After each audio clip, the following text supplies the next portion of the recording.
საღამო მშვიდობის ჩემო უძვირფასესო თანამემამულენო მშვიდობა თქვენს სულებს, თქვენს ოჯახებს, მშვიდობა მთელ ჩვენს ქვეყანას და დედამიწას, ჩვენს ყველაზე დიდ ოჯახს. იცით, მინდოდა რომ მისალმება ყველა გადაცემაში სხვადასხვანაირი მქონოდა, მაგრამ ძალიან ბევრი ფიქრის შემდეგ მივედი იმ დასკვნამდე, რომ არ არსებობს უფრო ძვირფასი და აზრიანი მისალმება, ვიდრე საღამო მშვიდობისა და მშვიდობის სურვება ადამიანისთვის. ეთყობა ჩვენმა წინაპრებმა იცოდნენ, საიდან მოდიოდა ეს სიტყვა მშვიდობა, მშვიდი, საღამო მშვიდობისა, დილა მშვიდობისა და აი ჩვენთვის ახლაღა ხდება გასაგები, საიდან მოვიდა ეს სიტყვა. შვიდი ეს არის მიწის და ცის შეერთების რიცხვი და ადამიანს რომ უსურვებ საღამო მშვიდობისა, ესე იგი უსურვებ რომ თავის თავში მან საკუთარი მიწა შეაერთოს საკუთარივე ცასთან და თუ გახსოვთ ჩვენი წინა გადაცემიდან, ეს მიწაც და ცაც კოდური სიტყვებია და სწორედ ამ სიტყვებზე გვექნება დღეს აქცენტი დღევანდელ გადაცემაში. უღონდ მანამ სანამ გადავიდოდეთ აი ამ თემაზე, არ შემიძლია რომ არ წამოვწიო წინ ასეთი საკითხი. რატომ იცით, მინდა რომ ბოლომდე გახსნილი და ბოლომდე გულწრფელები ვიყოთ ერთმანეთთან და ამ საკითხს გვერდს ვერავუვლი მე ვერავითარ შემთხვევაში. საქმე რაშია? როცა ტელევიზია ქართულმა გადაწყვიტა რომ თიბერიონის სწავლებები და ასე ვთქვათ ეს 15 წლიანი ნაშრომი გამოეტანა თქვენს წინაშე, მე გახარებულმა ოჯახში ვთქვი ამის შესახებ. და ამას ისმენდნენ ოჯახის წევრები, შვილიშვილებიც მათ შორის და ვამბობ ასეთ ტექსტს, რომ ძალიან მინდა მეთქი, რომ ეს კი არ იყოს საუბარი ჩემი რაღაცა ლექციური ხასიათის, მინდა რომ ეს ინტერაქტიული იყოს და მქონდეს კონტაქტი ჩემს მსმენელებთან. მეთქი, ყურადღება მივაქციო, რას წერენ ყოველი გადაცემის მოსმენის შემდეგ და მსგავსი ინფორმაციების კვალობაზე ავაგო გადაცემები. მეთქი და ჩემმა ერთმა შვილიშვილმა მითხრა, რომ არ გირჩევ ელდინ, რატო ჩავკითხე? ზოგჯერ იქ ისეთი რამეები იწერება, რომ შეიძლება შენ არ მოგეწონოს. რა გაქვს მხედველობაში სოფო? აი მაგალითად,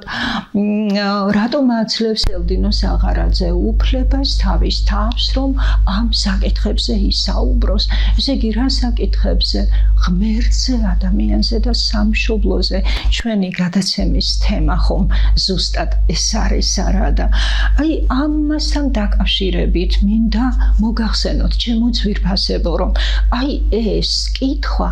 უპირველეს ყოვლისა მე დავუსვი ჩემს თავს, განსაკუთრებით მას შემდეგ, რაც ჯგუფმა ლეგიტიმაცია მე მომცა, რომ მისი მიგნებების შესახებ მე მესაუბრა თქვენს წინაშე და გავხადე ეს მსჯელობის თემა ჯგუფში, რამდენად მაქვს უფლება ან ჯგუფის ნებისმიერ წევრს რომ ისაუბროს ღმერთზე, იმიტომ რომ გავრცელებულია ეს აზრი, რომ თითქოს ამის პრეროგატივა მხოლოდ საეკლესიო მსახურებს აქვთ და მხოლოდ ეკლესიას შეუძლია ამაზე ისაუბროს. და მახსოვს რა საინტერესო საუბარი გაიმართა ჯგუფში შემდეგ აი ამ თემაზე.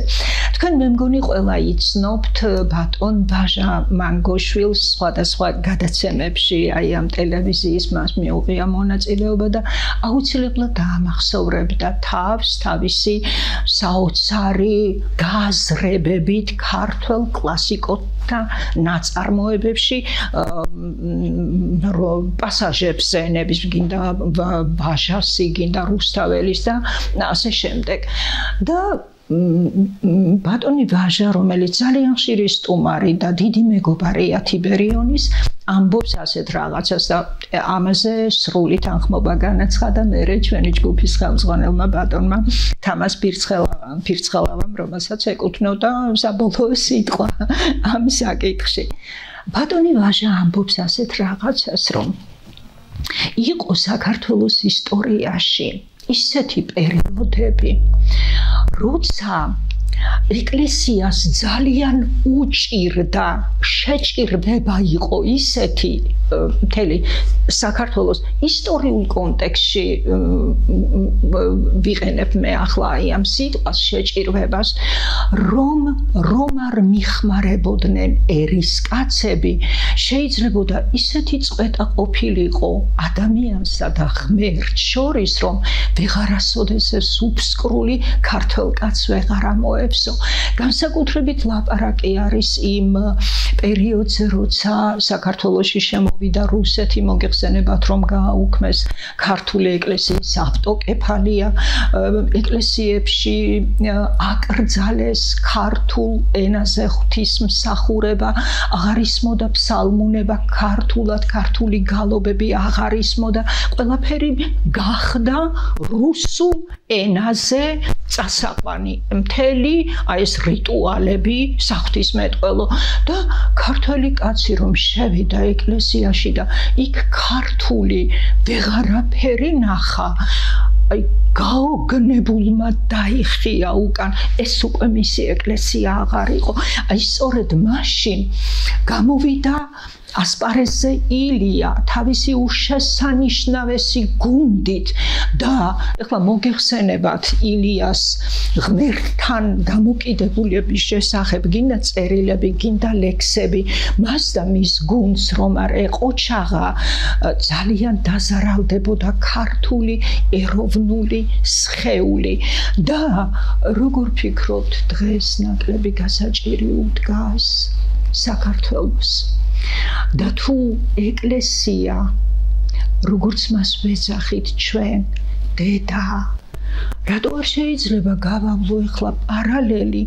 ჩემს საკუთარ დედასთან და მამასთან, რომლებმაც მე მასწავლეს, უამრავი რაღაც სკოლაში მაატარეს, უმაღლესი განათლება მომცეს და მერე მითხრეს, შვილო, ახლა წადი შენი ცხოვრებით და მე რომ ვბრუნდებოდი ხოლმე დედასთან და მამასთან, აი ეს ვისწავლე, აი ამას მივაგენია ეს და როგორი გახარებულები იყვნენ ჩემი მშობლები, რომ აი ეს დევს დედობაში, მამობაში და ქართველმა მერე არაჩვეულებრივად თქვა, რომ შვილის ის ურჩევნია მამულსა, რომ შვილი სჯობდეს მამასა და ყოველი თაობა, გინდა საერო, გინდა საეკლესიო, უნდა წინა თაობაზე აუცილებლად მაღალ საფეხურზე იყოს ასული, რომ ჩვენ მოვახერხოთ ის, რაც ღმერთმა უთხრა ადამიანს, ჩადი დედამიწაზე და საკუთარი ოფლით ჭამდე პურსა შენსა, პური კოდების ენაზე ნათელია და პირდაპირიდო ამ ღმერთის მიერ ნათქვამ ფრაზაში, რომ აი აქ 60-ის დონეზე რომ დაკარგე შენ ნათელი, ახლა შენი შრომით, შენი ღვაწლით მოიპოვე იგი და აი ამ განმარტებას ვაჟა მანგოშვილისას მე თვითონვე დაამატა ასეთი რაღაც, რომ აბა ჩავიხედოთ სახარებაშიო და წავიკითხოთო აი ის ადგილი ზუსტად სადაც იესო ამბობს, სამკალი ბევრია, მომკალი კი ძალიან ცოტა. ანუ სამუშაო ძალიან ბევრია და ძალიან ცოტანი არიან ის ადამიანები, რომლებიც მუშაობენ სულიერში და თავისი მუშაობის შედეგს მერე გამოიტანენ გარეთ თავის გამოცდილებას სულიერ სამუშაოში. გამოიტანენ გარეთ, რომ აუცილებლად გადასცენ, იმიტომ რომ მიღება მისგან იმისათვის რომ გასცე ეს არის გაცემის ყველაზე მაღალი კატეგორია ჩვენ ხომ ჩვენი არაფერი არ აქვს ჩვენ ვღებულობთ მისგან და მე გავცემთ ეს იქნება მატერიალურ დონეზე სამშვილველისეულ დონეზე თუ სულიერ დონეზე ამის შემდეგ რაც ჯგუფმა ეს ისაუბრა და რა თქმა უნდა ბატონი თამას პირცხალავას ჩვენი ჯგუფის ხელმძღვანელი ერთ-ერთში რომ იტყვიან დაეთანხმა ვაჟა მანგოშვილს გაიარა ამის შემდეგ ცოტა ხანმა და მე მოვხვდი დმანისში ეროვნულ დღესასწაულზე სადაც დმანისი ზეიმობდა დავით აღმაშენებლის მიერ დმანისის თურქებისაგან გათავისუფლების საიუბილეო დღესასწაულს ზეიმობდა და ამ დღესასწაულის შემდეგ გვიმასპინძლა მეუფე ზენონმა ვინც იცნობთ მოგეხსენებათ რამდენად განათლებული და ტკბილმოუბარი მეუფეა და ზუსტად იგივე ეს იყო საოცრება ღმერთო ჩემო ორი მიმართულებიდან მოვიდა ჩემთან ეს შეტყობინება რომ იგივე გაიმეორა რაც ბატონმა ვაჟა მანგოშვილმა და ზუსტად ილიაზე ქონდა იმასაც აქცენტი რომ არ ყოფილიყო ილია და მისი გუნდი იმ დიდი შეჭირვების დროს რაც ედგა საქართველოს რუსეთთან შეერთების პირველივე დღეებიდან ძალიან გაუჭირდებოდა ქართულ სულიერებას და ილია აღარ აკვავს, აკაკი აღარ აკვავს, ვაჟა აღარ აკვავს. რუსთაველზე ხო ღმერთმა აი ჩვენი უშესანიშნავესი ზეციური საქართველო დიდ ნათელში გვიმყოფოს ღმერთმა და მაშინ ჩვენ ვიქნებოდით ძალიან წამხდარი შთამომავალი მათი თუ ჩვენ მათ გზას არ დავადგებოდით და რაც ვისწავლეთ ეკლესიაში არ წამოვიდოდით და იმის ძებნას არ დავიწყებდით ერში და თქვენ მოგეხსენებათ რომ ღმერთი ეს შეუცნობელი, მაგრამ რა დონეზეც ჩვენ შევიცანით, რომ ეს არის უმაღლესი წმინდა შესაძლებლობა სამყაროსეულიც და მისი ნაწილიც ჩადებული ადამიანში თვითონ ქრისტემ გვითხრა ეს რომ ღმერთი შენშია,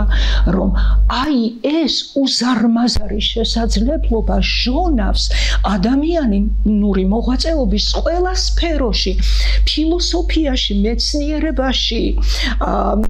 ხელოვნებაში, მხატვრობაში, მუსიკაში, ყველა სფეროში ჟონავს და ჩვენ აი ამ სფეროებში მოღვაწე ადამიანებმა ხონდა გვეპოვა ჩვენ სფეროში ის უზარმაზარი წმინდა შესაძლებლობა ღმერთი და მე ერთმანეთისთვის გაგვეზიარებინა ეს ყველაფერი აი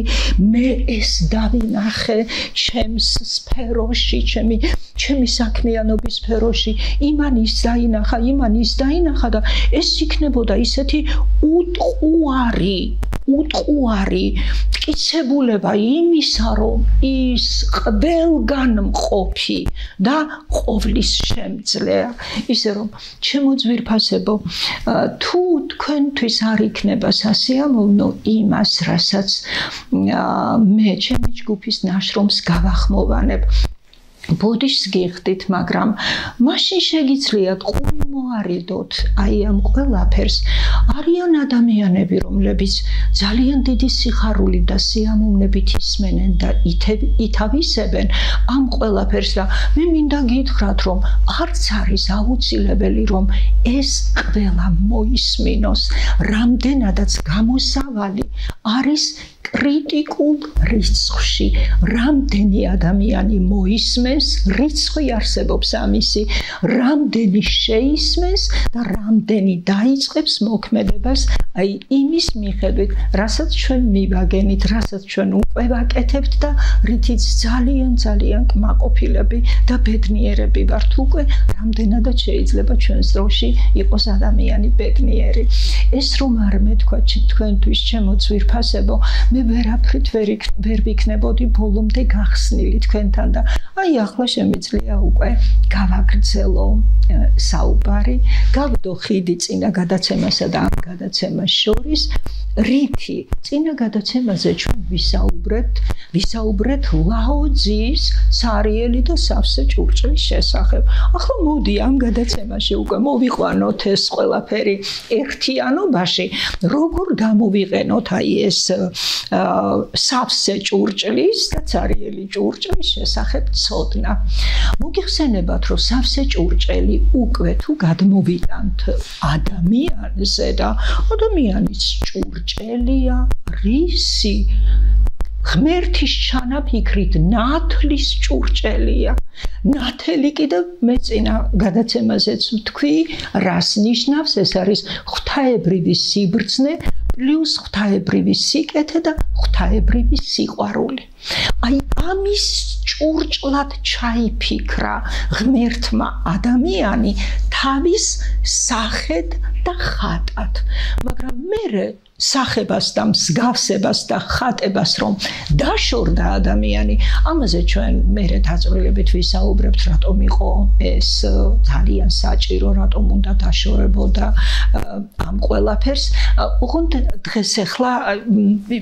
დავშორდებით ძალიან ცარიელი და სავსე ჭურჭლის თემას. ამიტომ ავარიდებ გვერდს აი საკითხს, რაზეც ახლა ვთქვი და გავაგრძელებ იმას, რომ სავსე ჭურჭელი ეს არის ადამიანი, რომელიც თვლის, რომ მან უკვე ყველაფერი ისწავლა. ის შეწვდა ჭეშმარიტებას, რაღა უნდა უთხრა შენ. განსაკუთრებით თუ ეს ადამიანი არის მეცნიერების კანდიდატი, დოქტორი, ან მიღებული აქვს ჯილდოები, პრემიები, სახელოვნებო მოღვაწეობაში თავის. აი ასეთი ადამიანებს ხშირად ემართებათ ასეთი რაღაც, რომ ისინი ძალიან დიდები არიან, ისინი შეწვდნენ ჭეშმარიტებას და ვეღარაფერს ვეღარ ასწავლის სხვა. აი რას ეუბნება ლაოძი, თუ არ დაცარიელდი, ვერ აიფსები. ესე იგი, იმ შენი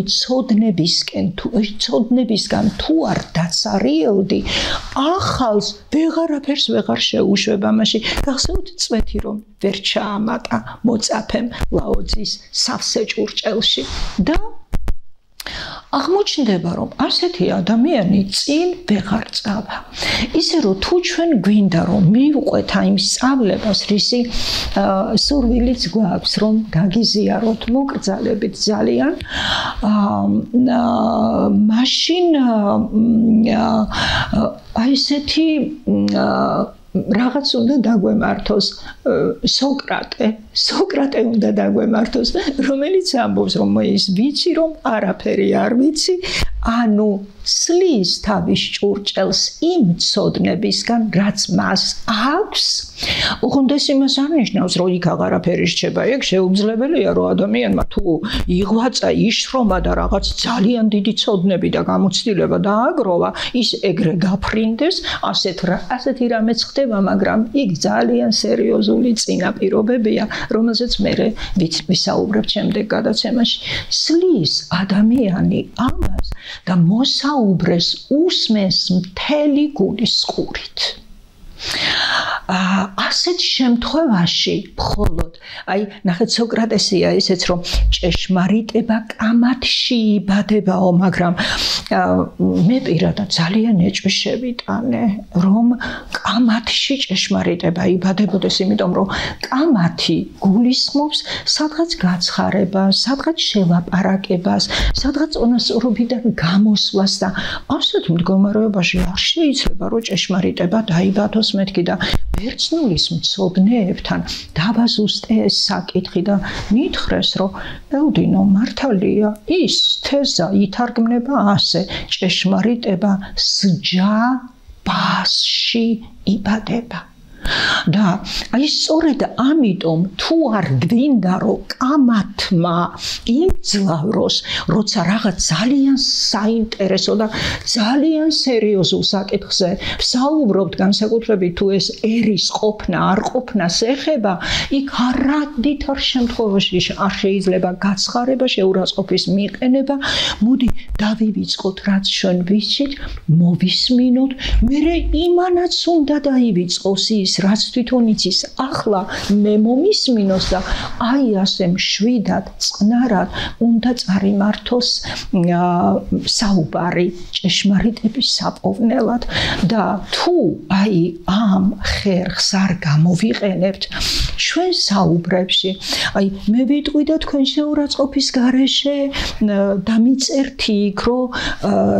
ამაში გეთანხმებით, ამაში არ გეთანხმებით, აი ამის გამო ძალიან მშვიდად, ძალიან წყნარად და ერთია კიდევ ჩემო ძვირფასებო, რომ ადამიანმა, რომელიც გადაწყვიტა, რომ დაიწყო სულიერ საფეხურებზე სვლა და თუ მან რაღაც ნათელი უკვე მოიზიდა და რაღაც მაღალ საფეხურზე ავიდა, ის არავითარ შემთხვევაში არ გაბრაზდება, თუ მას შეურაცხმყოფელი სიტყვა უთხრეს, არავითარ შემთხვევაში და როგორ მოიქცევა ასეთ დროს აუცილებლად ილოცებს მისთვის, თუ მისგან ეს ნეგატივი წამოვიდა, იმიტომ რომ უკვე ცხადია, რომ ის ნეგატივის ჭურჭელია, ის სულ დღეშია ძალიან, რატო ასე დღეში ნათელი აკლია და ასეთ შემთხვევაში თუ ფიქრობს ეს ადამიანი, რომ თვითონ მაღალ საფეხურსია, ილოცებს და უსეა თხოვს, რომ მას მისცეს ნათელი. რათა განათდეს მისი უწინარესყოვლისა გონება, განათდეს, იმიტომ რომ ძალიან გვჭირდება ნათელი გონება და ეს ჩვენი ენერგია, ჩვენი სიტყვა, ქართული სიტყვა, რომელიც რამხელა შესაძლებლობის პატრონია, ამაზეც გვექნება ჩვენ შემდეგ გადაცემებში საუბარი. არ გამოვიყენოთ იმისთვის, რომ მოვწამლოთ, შეურაცხყოფა მივაყენოთ, გავანადგუროთ ადამიანები. დიდი მადლობა, რომ თუ ეს მომისმინეთ და თუ მიიღეთ, კიდევ უფრო დიდი მადლობა და აი ახლა უნდა გადავიდეთ ძალიან მნიშვნელოვან საკითხზე. ჩვენ ვისაუბრეთ უკვე, რომ წმინდა წიგნები, ასევე მითები, ასევე ქართული ზღაპრები და ქართული კლასიკაც არავითარ შემთხვევაში არ შეიძლება პირდაპირ მნიშვნელობით იკითხებოდეს, რომ სიბრძნის ენა მეტაფორული ენა, იმიტომ რომ სიბრძნე რაღაცა საფარველ ქვეშ უნდა მოაქციო, იმიტომ რომ მას მხოლოდ ისეთები შეწვდნენ, ვინც ამ სიბრძნის მისაღებად მზად არის და დანარჩენები აი არა მზადები ამ სიბრძნის მისაღებად. მაპატიეთ თუ ცუდად ამიშღერდა ახლა, მაგრამ ამ იდეომის არა მზადის აზრი ნამდვილად ეგ არის და თუ მზად არ არის, იმან ვერ უნდა მიაგნოს ჯერ, იმიტომ რომ იმ სიბრძნეს სისულელე არ დაუძახოს. ჩვენ ხო ასე ვართ აწყობილები ადამიანები, რომ რასაც ვერ შევწვდებით, რა სისულელეს ამბობს, მაშინვე ამას ვიტყვით არა და არ მოხდეს, რომ უზარმაზარი ღვთაებრივი სიბრძნე გახდა აბუჩად აგდების და დამცირების ღირსი. აი ეს რომ არ მომხდარიყო, სწორედ ამიტომ გაასაიდუმლო ეს ჩვენმა უბრძენესმა ღვთისმეტყველებმაც, მწერლებმაც, კლასიკოსებმა და მხოლოდ და მხოლოდ მაშინ გახადეს ხელმისაწვდომი ეს, როცა მზად იქნებოდა ადამიანი ამისთვის. აი შეხედეთ, საქართველოში შემობრძანდა პირი იოანე ზოსიმეს ქებაი დიდებული საქართველოს საენისაი, რომლის პირველი მუხლი ამბობს რას? ყოველივე საიდუმლო ამა ენაში დამარხულ არს. ესე იგი ჩვენი ენა, ისეთი, რომ ჯერ ძალიან ადვილად შეიძლება საიდუმლოების საიდუმლო რასა ფესვი ნამდვილი მნიშვნელობა ამ სიტყვისა რა არის? ღვთაებრივ სამყაროში მისი ნამდვილი დანიშნულება არსი რა არის და აი ამის გასარკვევად ჩვენ დღეს უკვე ძალიან ბევრი საშუალებები გაგვაჩნია. ეს გახლავთ ჰემატრია, მე კიდევ მადლობას გადაუხდი ბატონ ალიკო ცინცაძეს მისი არაჩვეულებრივი ნაშრომებისთვის ამ მიმართულებით. სიტყვაში ჩადებული საიდუმლოს ამოტანაში ბეთაყვანები ქალბატონი თამარა ასანიშვილის და ძალიან ბევრი კიდე სხვა ადამიანების შრომებს და მერე ჩვენც რასაც იბერიონმა მიაგნო იმასაც დავამატებ ამ პატივცემული ადამიანების ნაშრომს. და აი ახლა ზუსტად იქიდან გავაგრძელებ თხრობას, საუბარს, რასაც ნიშნავს აი ეს იგავური ენა, მეტაფორული ენა და პირველივე ფრაზა ხუთწიგნეულისა, მოსეს ხუთწიგნეულისა. თავდაპირველად ღმერთმა შექმნა მიწა და ცა, ჯერ ცა და მიწა. აი ამაზე ვისაუბროთ კოდების ენაზე, ანუ იგავურ ენაზე. ოღონდ ერთი წუთით არ იფიქროთ, რომ ჩვენი ჯგუფი უგულვებელყოფდეს იმ წაკითხულს, რაზეც აქამდე კითხულობდა კაცობრიობა. ესე იგი პირდაპირი მნიშვნელობით წაკითხულს. ეს ზედაპირია, ეს აუცილებლად უნდა წაეკითხა. აი როგორც შევდივართ ზღვაში გვინდა შესვლა და ჩვენ ზევიდან ხედავთ მხოლოდ მის ზედაპირს არა და შევდივართ ზღვაში და მე ხდება ჩაყვინთვა და არსებობს ასეთი თეზა, რომ ყველაზე ძვირფასი მარგალიტები ოკეანის ყველაზე ღრმა ფსკერზე მოიპოვება და აი ეს წყალი, მოწყალება, ნახეთ ქართულში ეს წინა საუბარში უკვე ვთქვი, რომ წყალი ეს არის დედამიწური პროექცია,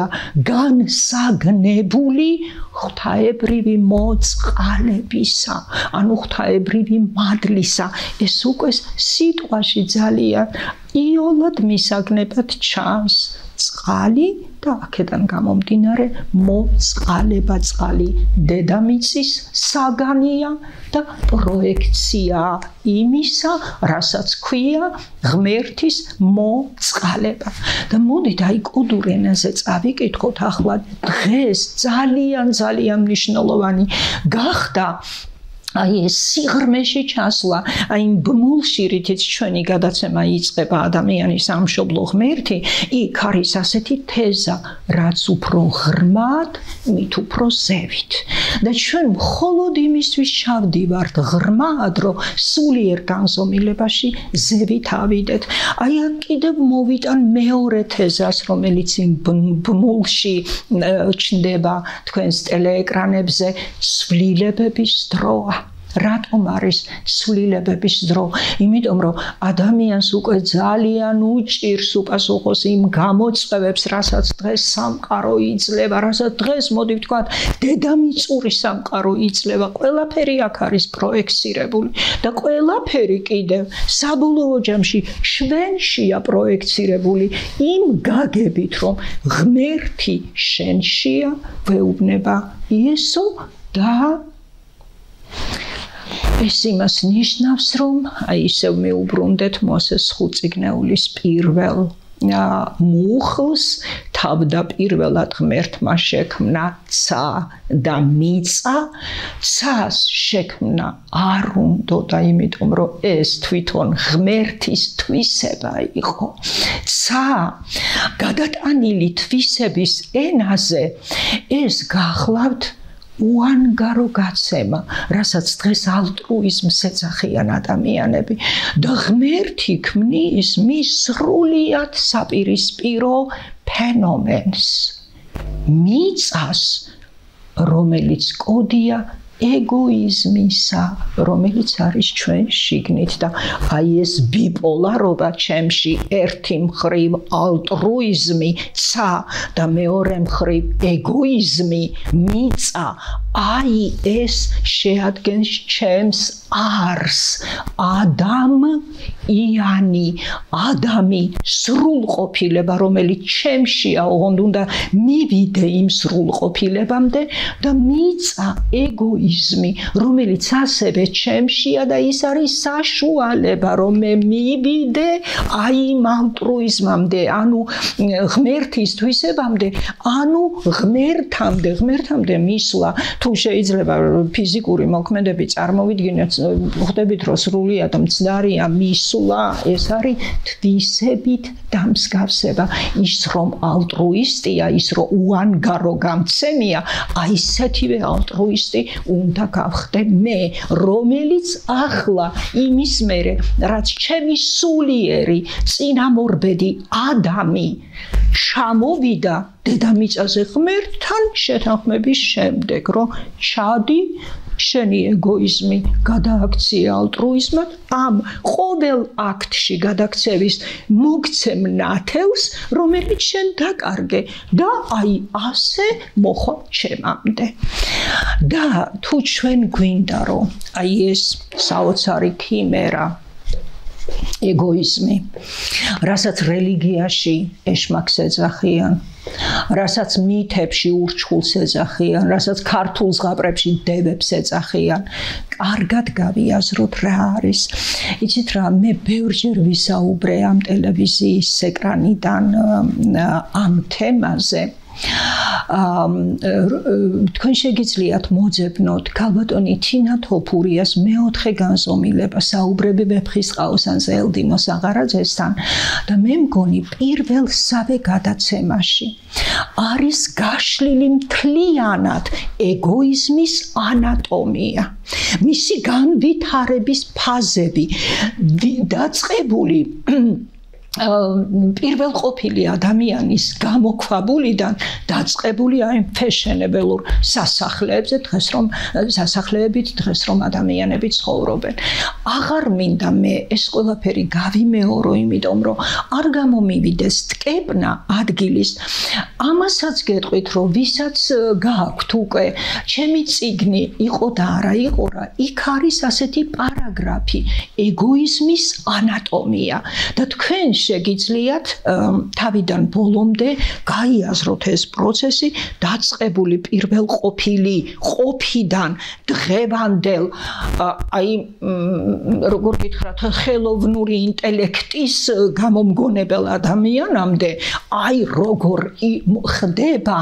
ეგოიზმის დაშლა კონკრეტულ სახეებად და მე ამ კონკრეტულ სახეებში განშლა კიდევ და საბოლოო ჯამში ეგოიზმი გამოდის ისეთივე უსასრულო როგორიც ღმერთის სამყაროა იმიტომ რომ ამ სამყაროს შებრუნებული ფენომენები დევს აი ამ ეგოიზმში და მაგრამ მას შეიძლება კონდეს სასრული განსხვავებით ღმერთის სამყაროსგან ადამიანს შეუძლია რომ თავის ეგოიზმს თვითონ მიუჩინოს მიჯნა ამის იქით მე აღარ ვემსახურები ამას მოდი ვთქვათ რას ნიშნავს სიტყვა ეგოიზმი ეს არის არც მეტი არც ნაკლები ყოველგვარი სიკეთისა რასაც კი სამყარო ადამიანისთვის გამოიმეტებს მხოლოდ საკუთარი სიამოვნებისათვის მიიღება ამ ადამიანისგან აქ გამორიცხულია ვინმეს გაჭირვებაზე ფიქრი, ვინმეზე ზრუნვა, ვინმეს რაღაც გაუკეთო ისეთი, რომ მას ეს სიამოვნოს უბრალოდ გამორიცხულია. ეს არის მისი საყვარელი სიტყვებია მე და ჩემი. და ეს ისეთი ამას რსენი თვისება ადამიანში, რომ აი ეს რითიც იწყება ჩვენი გადაცემის ბმული შეიცან თავი შენი, გულისხმობს იმას, რომ ადამიანმა თავის თავში უნდა აღმოაჩინოს თავისი ეგოისტური თვისებები და ეს თვითონ თავისი ძალებით, რომელიც შემოქმედმა ჩადო მასში, აი იმ ძალების სტიმულირებით, გააქტიურებით, აი ეს ეგოისტური თვისებები გადაიყვანოს საპირისპიროში. ანუ ამპარტავნება გადაიყვანოს თავმდაბლობაში, სიხარბე გადაიყვანოს თვითკმარობაში, სიძუნწე ხელგაშლილობაში, სიზარმაცე სიბეჯითეში და აი მოგეხსენებათ რამდენი კონკრეტული სახე აქვს აი ამ ზოგად სიტყვაში რამდენი კონკრეტული საშინელება დევს ეგოისტური შური დამავიწყდა რომ ეთქვა რომელმაც შეჭამა დედამიწა იმ გაგებით რომ შეჭამა ადამიანები რისთვისაც ღმერთმა დედამიწა გააჩინა აი მიწა გააჩინა იმისთვის რომ ცამდე მისულიყო ადამიანი და არ ვიცი რამდენად საშინელებაა ეს ეგოიზმი მოდით რა მე წაგიკითხავთ ჩემს ლექს მონაკვეთს ისევ პოემიდან ამბოხებული მისტერიები შეიძლება რომ ზუსტად აი ამ მონაკვეთით გაცილებით მეტი რამ გითხრათ ეგოიზმის შესახებ ვიდრე ახლა აი ესეთი პროზაული საუბრით ისე რომ გთხოვ ყურადღებას ეგოიზმი აკინძული 100,000 დროში შეფარული რამდენ 1000 ნიღაბს გამხილა თავი ბაბილონში ჩამიჩუმა კითხვა საით მიხვალ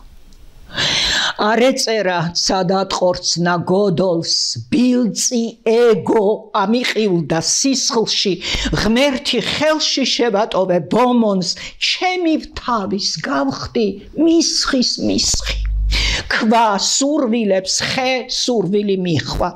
გამიყოლა თოკჩაბმული ბრიყვი მათ დაკრულზე ვიპამპულე დიდხანს შლეგი როკვის შედეგს ახლა ვიმკი რო სამშობლო მიქრებოდა ხელში მე კი ოქროდ მივეყიდე ხონდქარს ავირჩიე შადიმანი ჩემში სწორედ იმ დღეს ბაზალეთი მოხდა როცა მესმა ცხადი ძილის ტყვეა და ამ სიტყვას არ ვუწამლე დაჭრილს ხვალეს შუბლში დავახალე ტყვია როგორ ვგავდი იმ წამს ბერბი ჭაშვილს მერე როცა ლუღლუღს მოვყევ ღმერთთან ვერ ვიცანო გამცემი და ბრიყვი იმ გამყიდვალ გარეწრებთან ერთად საქართველოს წიწამურებს ვქმნიდი წამწამებს ვერ ავაგლიჯა ძილი არ ჩავუდეკ კვალში მთესველ მომკალს ახლა სულში შეშლილი ხმა კივის შენ ილია შენ სავთავში მოხკალ თუ რა მოხდა ჯერ აქ მოხდა ჩემში ეს სხეული რა გრიგალებს იტევს დავიტეხე განსაცდელთა თქეში ბარაბა რომ ვამჯობინე ქრისტეს ჩემში ყველაფერი ჩემში ამ საცრებით ნეტავ როდის გავცრი თურმე საით მანიშნებდა ღმერთი როცა მითხრა არ მოკლაო კაცი მე მოვკალი კაცი ჩემსავ თავში როცა ბრუნო შევუკეთე ხანძარს ეგოიზმის სისასტიკით მთვრალი კიდევ რამდენ ხიროს იმას აღძრავ რამდენ სპიტაკს გავუყენებ უფსკრულს ატლანტიდებს ერთმანეთის მიჯრით საკუთარი ხელით ვყვება ვურჩხულს სხეულიდან აფხაზეთებს ვიჭრი მე მოვკვეთე ჩემს პაატას თავი ჩემი შვილი მე გავწირე მძევლად საკუთარი არჩევანის ნებით ჯოჯოხეთის უფსკრულებში ვწევარ მე ვუგმირე ჩემს მაცხოვარ შუბი ჩემში რწმენა მოვკალ ჩემი ეჭვით ტლუაზრებით საკუთარი შუბლი დავიტვიფრე ანტიქრისტეს ბეჭდით გზებს ომების წავუკიდე ცეცხლი როცა სული უცეცხლობით ქრება ამიტომაც კრატერების ყელი მოიღერეს ეგოიზმის მთებმა და თუხთუხებს შური მტრობა ზაკვა მე მუქრება აღგვითა და წაშლით სურვილების დასასრული არ ჩანს გველი ისევ მოწამლულ ვაშლს მაწვდის ამ სირცხვილებს ნეტავ როდის მოვგვი რა მამალი გამაღვიძებს მძინარს სულ ძილიო როგორ წუხდა მოგვი ეგოიზმის სასთუმალზე ძინავს ეს იმანქნა ეს ამანქნა მტერმა კარგი რომ ვარ შეშურდაო ვკნესი თუ რამე მჭირს მე დავმართე ჩემს თავს მე დავმარხე სიხარულის მსგებსი ქარში ვდგავარ მიშველეო ვყვირი და ამ საშველს ახლაც ვერ ვჭვრეთ ჩემში ის საბრალო უიმედოდ მღიმი შეყუჟულა ჩემს მთლემარე ღმერთში კიდევ რამდენს ავუშენებ ქვიშას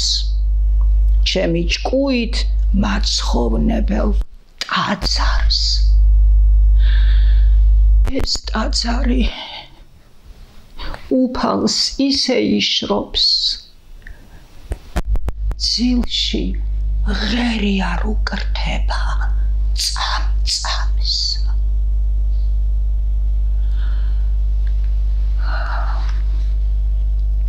ჩემო ძვირფასებო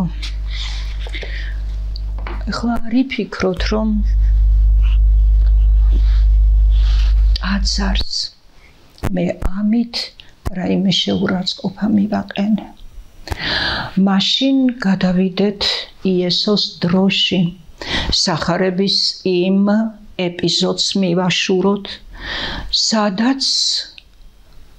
ასეთი რამე წერია იესომ და მისმა მოწაფეებმა ჩაუარეს ტაძარს იერუსალიმის ტაძარს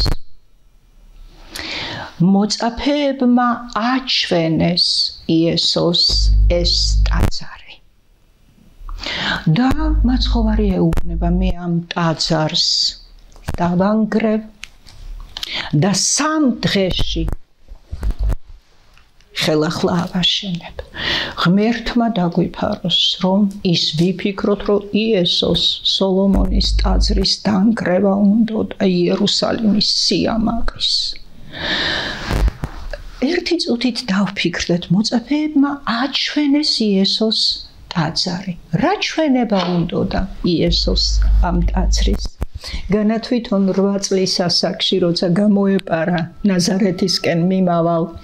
წმინდა ოჯახს და თავის თანასოფლელებთან ერთად რომ მოილოცეს ეს იერუსალიმის ტაძარი და ბრუნდებოდნენ უკან და დედა გაგიჟებული რომ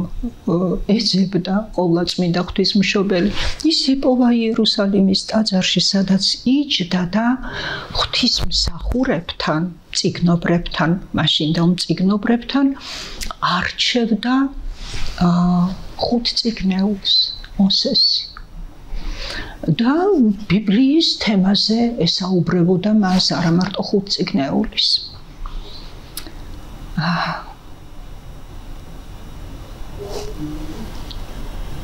აქ სრულიად გარკვევით ჩანს ამ ეპიზოდიდან რომ მოწაფეებმა რომ აჩვენეს და უთხრეს რომ ტაძარი ამ დანიშნულებისა აი ამ დანიშნულებას მათეული გაგების დანიშნულების ტაძრის მათეული გაგების დანგრევა უნდა და შემოტანა უნდა ახალი ტაძრის სულიერი ფესვის გაგებით რომელსაც შინაგანი ეკლესია ქვია და ჩვენი დროს ჩვენი ეპოქის ვალია ჩვენი ვალია ამ ეპოქის ადამიანების რომ შინაგანი ეკლესია ავაშენოთ საკუთარ სულიერ სხეულში აი სწორედ ეგოიზმის ალტრუიზმში ტრანსფორმაციის საშუალებით ავაშენოთ ეს ეკლესია და ისე წავიდეთ მერე აი ეკლესიებში ხო წარმოგიდგენიათ ასეთი ადამიანების ლოცვა რა სინერგიის მომპოვებელი იქნება და